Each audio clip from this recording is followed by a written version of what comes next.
ஒரு 5 வருஷத்துக்கு முன்னால் ஒரு துவாவை கேட்குறேன். கேட்டால் அது இன்றைக்கு என்ன செய்யுது, எனக்கு நான் அன்றைக்கு கேட்டது இன்றைக்கு என்ன செய்யுது. இப்ப எனக்கு சொல்லலுமா நான் அன்றைக்கு கேட்ட துவாவால தான் இன்றைக்கு நடக்குதுண்டு நமக்கு சொல்லல. ஏதோ நம்ம எப்பயோ கேட்ட துவா அல்ல ஹயாத்தாக்கு இருக்கிறான் போலான்னு சொல்லலாமே தவிர, ஏன்னா மனுஷனுக்கு அல்லாட நாட்டம் தெரியாது.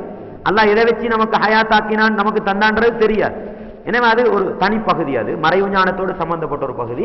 யாருக்கும் என்ன செய்யலாது. சில ஆட்கள் இப்படி சொல்லுவாங்க, இது மிக முக்கியமான ஒரு பகுதி. எப்படியாப்பா சந்தோஷமா இருக்கிறீங்களா, உங்களோட துவா பரக்கத்தால சந்தோஷமா இருக்கும் சொல்லலுமா. இப்படி சொல்லக்கூடாது. ஏன், உங்களோட துவாக்கு பரக்கத்து இருக்குதா இல்லையான்னு யாருக்கு தெரியும்? அல்லாஹ்க்கு தானே தெரியும். சில ஆட்கள் நேரடி உங்களோட துவா பரக்கத்தை நம்ம நல்லா இருக்கிறோம், அப்படி அல்ல. விளங்குதான் உங்களுக்கு?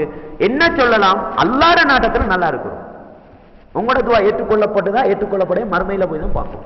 இன்னைக்கு சில ஆட்கள் அப்படி சொல்லிடுறாங்க, உங்களோட துவா பரக்கத்தான், உங்களோட அப்படி சொல்ல இயலாது. விளங்குதான் உங்களுக்கு? என்னத்தை சொல்லலாம்? ஒருத்தர் வந்து எப்படியப்பா சந்தோஷம் அல்ஹம்துலில்லாஹ் மாஷா அல்லாஹ் சந்தோஷமா இருக்கிறோம், அல்லாஹ்வுடைய நாட்டத்துல போட்டுடுவோம். உங்களோட துவாவை கொண்டுதான் நல்லா இருக்கிறேன்னு சொல்லலுமா? உங்களோட துவா பரக்கத்தை கிடைச்சதுன்னு தெரியுமா? தெரியாது. எனவே அது மறைவு ஞானத்தோட சம்பந்தப்பட்டது. விளங்கிட்டா உங்களுக்கு? எனவே அந்த வார்த்தைகள் எல்லாம் துவாவோட என்ன செய்யக்கூடாது, சம்பந்தப்படுத்த